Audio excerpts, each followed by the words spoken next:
aí, galerinha? Tudo bem com vocês? Espero que vocês estejam bem. Aqui é o professor Dasley falando. Em particular, nós iremos falar agora aqui sobre os polígonos. E aí, antes de falarmos especificamente sobre os polígonos, nós vemos que a própria natureza, ela traz para nós exemplos de formas geométricas, certo? Nós temos aí, por exemplo, colmeia aí de abelhas, e que se nós olharmos cada casinha dessa, nós vamos ver que aparentemente parece como se fosse um círculo, mas quem já teve contato, fisicamente com estas colmeias, deve ter notado que, na verdade, cada casinha dessa, na verdade, é composta por lados. E, em particular, se nós fizermos aí a contagem desses lados, dessas casinhas, lá na colmeia das abelhas, nós vamos ver que forma essa figura aí, uma figura formada por segmentos de reta que se conectam uns com os outros e formam uma figura fechada, certo, galerinha?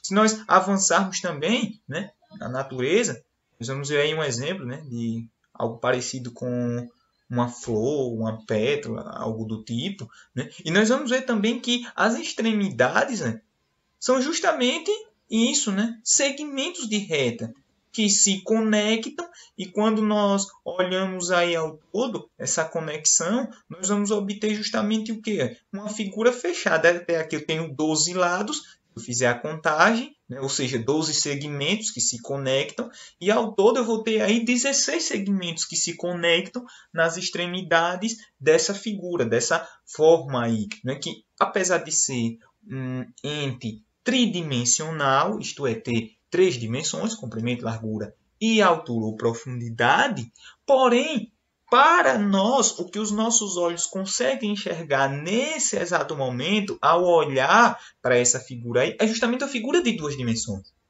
E não só nisso, mas, na verdade, nas N diversas manifestações populares, nós temos aí o barco de fogo, que é algo aí que faz parte da cultura da nossa estância. Nós temos aí na construção civil, nos esportes.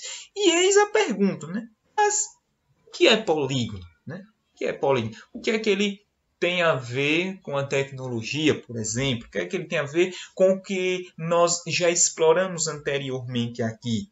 Certo, galerinha? E aí vale a pena nós virmos aqui rapidamente para este software chamado GeoGebra, e veja que aparentemente nós temos apenas pontos aí.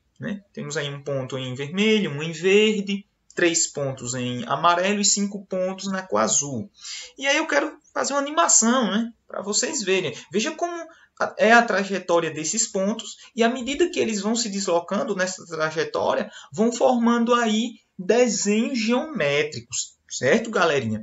E aí, veja que eles já formaram aí os desenhos, se eles percorrerem as trajetórias, vão deixando um rastro, cada um na sua cor, respectivamente, e formaram aí desenhos geométricos. E o que eu quero que vocês observem é justamente o seguinte: todos esses desenhos geométricos, de forma semelhante ao que eu apresentei aqui para vocês ainda há pouco, lá da colmeia das abelhas, lá daquela flor, da questão lá do barco de fogo, a questão do esporte, da construção civil, percebam que essas figuras aí, primeiro, elas são formadas apenas por segmentos de reta. Veja que eu não tenho nenhuma curva, seja uma curva aberta ou fechada, como nós vimos lá na semana passada. Neste caso, não. Eu tenho figuras formadas apenas por segmentos de reta, ou seja, é aquela figura reta, certinha, que nestes casos em particular, tem início e tem fim. Beleza? Segundo, observe o seguinte, que estas figuras, estes segmentos, eles se conectam uns com os outros. Certo, galerinha? Terceiro, observe o seguinte, vejam aí que eu vou pegar, por exemplo, esse ponto H aí, tá vendo? Veja aí onde está o dedinho no mouse. Perceba que esse H ele inicia aqui no início do segmento. Esse primeiro segmento inicia aí onde eu coloquei o ponto H, certo? E aí ele vai se deslocar, se eu der uma animação aí, ele vai se deslocar até aqui. Opa! Veja que ele vai se deslocar até aqui, Tá vendo? Onde termina o primeiro segmento. E aí ele termina o primeiro segmento e a partir do final do primeiro segmento inicia o segundo. Veja que se eu der outra animação, o H vai andando, tá vendo? E veja que isso acontece em todas essas figuras aí. Onde o primeiro segmento termina, inicia o segundo. Onde o segundo termina, inicia o terceiro. E assim sucessivamente. Então observe isso aí, certo? Isso acontece para todas essas figuras. Então esses tipos de figuras aí, de forma com uma consequência deste desenho geométrico que elas possuem, elas vão ter vários ângulos que vão formar elas, né? Lembrando que ângulos é o espaço aí formado pelos segmentos, certo? Entre os segmentos. E aí vejam que esse fato aí de terem vários ângulos nos leva ao fato de que elas vão ser chamadas de poligonais, onde poli é um prefixo que quer dizer vários e gonais é um sufixo que quer dizer ângulos. Então, são figuras formadas por vários ângulos. Lembrando que, neste caso, elas são figuras formadas apenas por segmentos de reta. Certo, galerinha? E vejam que, nestes casos dessas poligonais aí, duas delas, em amarelo e em azul, elas são fechadas, elas são poligonais fechadas. São figuras formadas por segmentos de reta que se conectam uns com os outros, mas elas fecharam aí, certo? Formaram figuras fechadas. Então, esse tipo de poligonal que é fechada é que nós iremos denominar de polígonos, certo, galerinha? E aí vem, o que é que são polígonos? Então, os polígonos vão ser justamente o seguinte, vão ser linhas fechadas simples, ou seja, não se cruzam. Elas são formadas apenas por segmentos de reta, todos no mesmo plano e que se conectam umas com as outras. E aí nós vimos aí o exemplo lá, né, o hexágono, que é o caso lá da casinha das abelhas. Nós temos aí um exemplo de um retângulo, que é formado só por segmentos que se conectam uns com os outros e fecham, né? E temos até uma seta aí, inclusive, né? E andando mais um pouquinho, nós temos aí que, de acordo com a quantidade de lados ou ângulos, lembrando que para estes tipos de polígonos, nós vamos ter uma quantidade igual de lados e de ângulos, né? Então, de acordo com essa quantidade, nós atribuímos nomes específicos. Quando eu tenho uma figura de 3 lados ou 3 ângulos, eu chamo triângulo, certo, galerinha? Também posso chamar de trilátero, quer dizer 3 lados, certo? Onde látero quer dizer lado, né? Gono quer dizer ângulo, e aí o tri, o quadri, penta, isso vai de acordo com a quantidade de lados ou ângulos. No caso aí do polígono formado por 4 lados, ou 4 ângulos, posso chamar de quadrilátero, né? Quadri quer dizer 4, látero, né? Lados, ou também pode chamar de quadriângulo, né? É a mesma ideia. Nesse caso aí, né, dessa figura aí, desse polígono formado por 5 lados, 5 ângulos, eu posso chamar de pentágono ou pentalátero, certo? Então, eu posso atribuir nomes específicos de acordo com a quantidade de lados ou ângulos, certo, galerinha? E estes polígonos, independentemente disso, eles vão possuir aí uma classificação no que diz respeito a eles terem uma entrada para o seu interior ou não. E aí, dependendo de eles terem essa entrada para o seu interior ou não, eles vão ser classificados como convexos ou não convexos.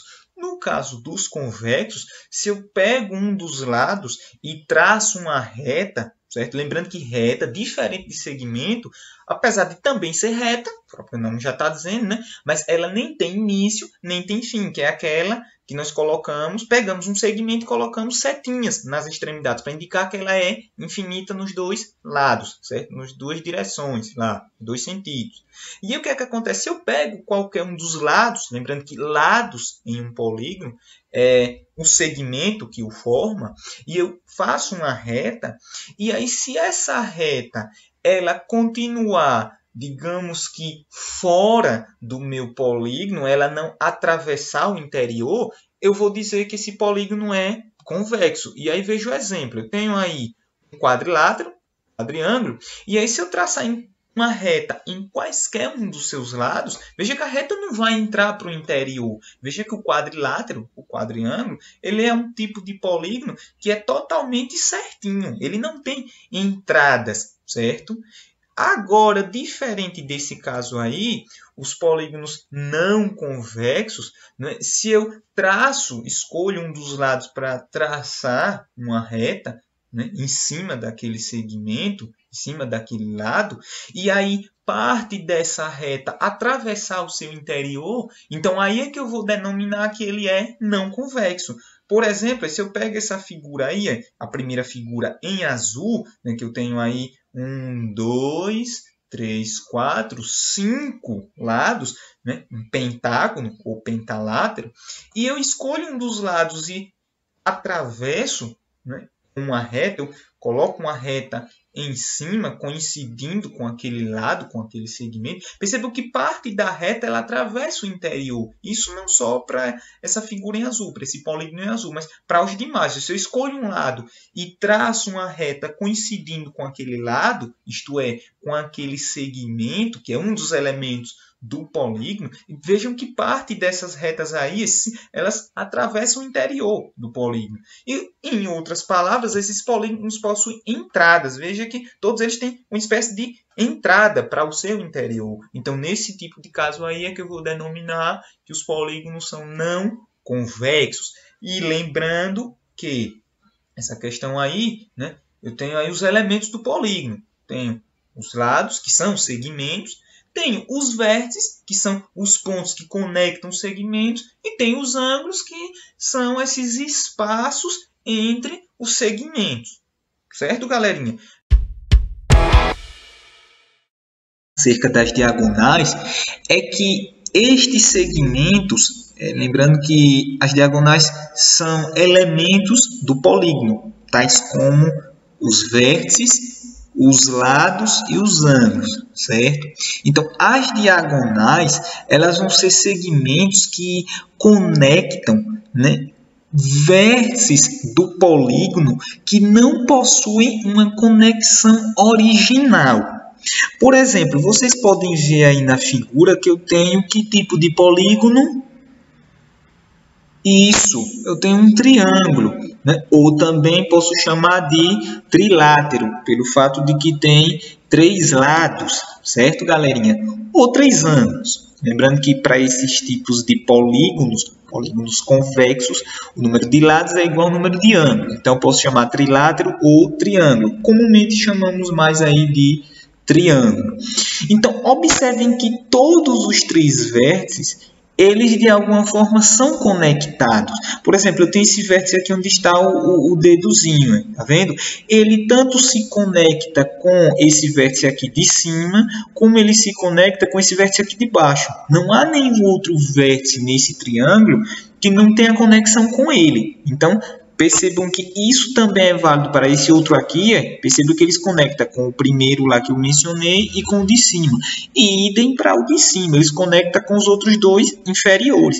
Então percebam que nesse caso todos os vértices eles são conectados uns com os outros, né? Em outras palavras, os segmentos são consecutivos. Eu começo esse segmento aqui, onde está o dedozinho aí, o mouse, ele desce até aqui, ele se conecta com esse outro, que por sua vez conecta com esse outro. Então perceba que os segmentos são todos consecutivos no triângulo. Então não há nenhum vértice que não se conecte com o outro. Então isso faz com que o triângulo, e aí vocês podem ver aí, eu tenho aqui diagonais partindo de um vértice, certo? Aqui na tabela aí em amarelo, na imagem para vocês, eu tenho aqui número de diagonais barra vértice. Significa o quê? Que partindo de um vértice eu tenho quantas diagonais? Então perceba que no caso do triângulo, lembrando que o triângulo tem 3 vértices, né? 3 lados, 3 vértices, 3 ângulos, por isso que é triângulo. Então perceba que ele não tem nenhuma diagonal, certo? Pelo fato do que eu acabei de explicar para vocês. Ele não tem nenhuma diagonal. Todos os vértices já são conectados. Então, por isso é que se nós pegamos aí e aplicamos a fórmula que o professor Davi trabalhou com vocês, que é a fórmula onde eu tenho a multiplicação. Lembrando que essa fórmula ela serve para encontrar a quantidade de diagonais ao todo. Essa fórmula maior aí é do n vezes n menos 3, entre parênteses, sobre 2. Ela serve para determinar o número de vértices ao todo, número de diagonais ao todo. Certo, galerinha? Já esse DV aqui, que é justamente o número de diagonais partindo de um vértice, veja que eu tenho aqui n menos 3. No caso do triângulo é 0. Mas será por que n menos 3? Né? Por que não n menos 2? Então, isso aqui vai ficar mais claro quando nós avançarmos no que diz respeito aos polígonos e irmos agora para um polígono de 4 lados, certo? Então, quando nós vamos aí para um polígono de 4 lados, lembrando que é um quadrilátero ou quadriângulo, esse caso em particular aí é até um retângulo, né? E em particular mais ainda um quadrado, certo? Mas não vou entrar nesses detalhes agora, vamos ficar aí que ele é um quadrilátero ou quadriângulo. Percebam que agora, quando eu fiz essa mudança aí de lados, aumentou aí número de vértices, obviamente, né? E veja que agora apareceu aí uma diagonal partindo de um vértice, né? E o número total de diagonais, 2 diagonais. Veja que interessante. Se eu colocar aqui para exibir a diagonal, percebam aí que partindo desse vértice aqui, que o meu dedinho está, o dedinho aí, né, na tela para vocês, veja que ele tanto tem conexão com esse aqui de baixo, vocês podem ver aí, como ele também tem conexão com esse outro aqui, ó. Esse vértice que eu estou apontando aqui agora, ele tem conexão com esse de baixo e com esse aqui do seu lado. Agora percebam que há um vértice lá embaixo, oposto a ele, com o qual esse vértice aqui não tem conexão. Entenderam? Então, justamente, percebam que nós vamos ter aqui 2 vértices que não são ligados, que não são consecutivos. Então, justamente é aí onde nós temos uma diagonal. Entende? Então, percebam aí que eu tenho 4 lados, certo? Mas desses 4 lados aí, desses 4 vértices, 2 aqui eu já tenho a conexão, com esse vértice aqui de início, só tinha um lá no outro extremo. Então, percebam que quantos vértices aqui estão ligados, são consecutivos? 3. Perceberam? Os 3 vértices aqui são consecutivos. No caso lá do triângulo, como eu disse a vocês inicialmente, né? No caso do triângulo, os 3 vértices são consecutivos. Então, por isso que eu tinha lá n menos 3, ou seja, 3 menos 3, 0. Então, não teria nenhuma diagonal, justamente pelo fato de que os 3 vértices já seriam consecutivos uns aos outros. Agora, se eu adiciono um lado e parto aí agora para um quadrilátero, veja que agora eu tenho 3 vértices consecutivos, sempre eu vou ter 3 vértices consecutivos, mas um vértice não vai ser consecutivo. E é justamente por isso que na fórmula aqui de diagonais partindo de um vértice, eu vou ter aí o menos 3 fixo, porque eu tenho 3 vértices consecutivos, não são 2 que são consecutivos, não é um só que é consecutivo, não são os 4 que são consecutivos, eu tenho aí especificamente 3 que são consecutivos e um que não é. Então, justamente se o total de vértices é 4, tá aqui, 4, e 3 são consecutivos, resta quantos que não são consecutivos? 1, entende? Então, justamente esse 1 é o número de diagonais que vai partir de um vértice. Então, desse vértice aqui eu tenho uma diagonal, aí eu posso ter essa outra diagonal aqui desse outro vértice. Só que percebam que eu tenho que ter um certo cuidado na hora de fazer essa contagem de diagonais. Por quê? Porque você poderia dizer simplesmente assim, professor, ao todo eu vou ter 4 diagonais. Eu vou ter uma, já que o senhor disse que de cada vértice vai partir 1, então eu vou ter uma daqui para cá, 2, beleza, daqui para cá. Aí eu vou fazer essa contagem aqui, 3 daqui de baixo para cá e 4 daqui de baixo para cá.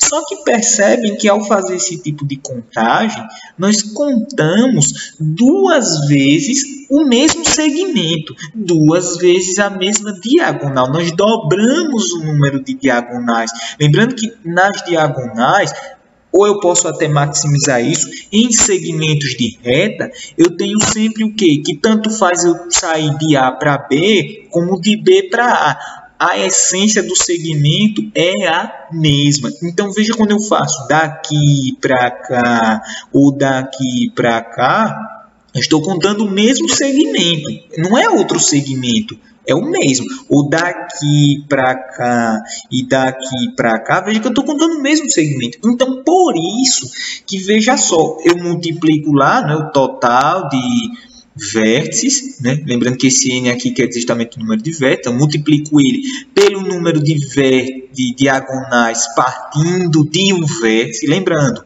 o número de diagonais partindo de um vértice é sempre o número de vértices menos 3. Professor, por que menos 3? Menos 3 porque sempre eu vou ter 3 vértices consecutivos. E os demais não serão. Então, esse menos 3 é justamente disso. E por que eu multipliquei aqui n vezes n menos 3? Já que de cada vértice eu vou ter uma certa quantidade de diagonais, então, se eu quero saber o total de diagonais, aqui, obviamente que eu multiplico o total de diagonais vezes a quantidade de diagonais partindo de um vértice. Certo, galerinha? Mas essa divisão por 2, ela justifica-se justamente por esse fato, que senão corro o risco de duplicar o número de diagonais, sendo que eu estou contando a mesma coisa 2 vezes. Então, por isso que dividiu por 2. Então, a origem da fórmula se dá aí, entende? Lembrando, por que n menos 3? N menos 3 é porque sempre, vocês vão ver daqui a pouco para mais polígonos, sempre o número de diagonais número de vértices, melhor dizendo, consecutivos, eles são 3. Então, por isso que é menos 3. E n porque eu vou ter um total de vértices lá no meu polígono e eu excluo os 3 que são consecutivos. Para quê? Para encontrar o número daqueles que não são consecutivos. Certo, galerinha? Porque eu multipliquei n vezes n menos 3. Se eu quero saber o total de diagonais, eu vou pegar a quantidade de vértices do meu polígono ao todo e multiplico pela quantidade de diagonais partindo de um vértice. E, naturalmente, eu vou encontrar o total de diagonais.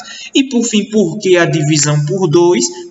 Justamente porque senão eu vou contar o mesmo segmento, a mesma diagonal 2 vezes. Então, se eu vou contar uma coisa 2 vezes, eu, obviamente, uso a operação inversa. Eu divido por 2 para não contar essa mesma coisa 2 vezes, para não haver duplicidade. Certo, galerinha? Aí vejam que interessante. Então, já sei aí que o meu total de diagonais para um quadrilátero são 2 diagonais. E partindo de um vértice eu tenho apenas uma. Se eu aumento aqui a quantidade de lados e vou agora para um pentágono, olha que interessante. Eu vou começar isso aqui. Vejam só, partindo agora de um vértice, eu tenho quantas diagonais? Veja, como eu disse a vocês, sempre 3 vértices vão ser consecutivos. Por isso que eu diminuo 3. Se o total de vértices agora para o pentágono é 5, quando eu subtraio aí os 3 que são consecutivos, me restam quantos? 2 vértices. E justamente esses 2 vértices, vamos tomar até como exemplo o que tem aí. Então, meu vértice aqui, e justamente esse vértice aqui e esse outro aqui são os únicos que não têm uma ligação com esse vértice aqui inferior. Compreende? São os dois que são opostos, não tem ligação direta com esse. Então, justamente agora, partindo de um vértice para o pentágono, eu vou ter quantas diagonais? 2. Muito bem, certo? E aí, vejam só, se partindo de um vértice eu tenho 2 diagonais, então, se eu tenho ao todo 5 vértices, aí no meu pentágono, obviamente eu só ia fazer o quê? Multiplicar. 2 vezes 5, ou seja, 2 aqui, como já estão aí essas diagonais na cor amarela, 2 aqui é 4, 2 aqui 6, 2 aqui 8, 2 aqui 10, entende? Então, ao todo, Com duplicidade, eu teria 10 diagonais. Com duplicidade, eu tenho 10 diagonais. Só que a ideia é que eu não posso ter duplicidade de diagonais. Eu quero o total de diagonais. Agora, sem duplicidade, sem contar a mesma diagonal duas vezes. Então, como eu tenho essa conta aí, eu vou dividir agora por quanto? Por 2. E aí, eu vou encontrar o total de diagonais que eu vou ter para o meu pentágono, que vai ser quantas? 5. Percebe? Se eu conto isso aqui, desse vértice até aqui, e depois eu pego e conto daqui até lá de volta, eu estou contando o mesmo segmento duas vezes. E idem para os demais segmentos. E idem para as demais diagonais. Então, por isso essa divisão por 2, para o quê? Tirar essas duplicidades. E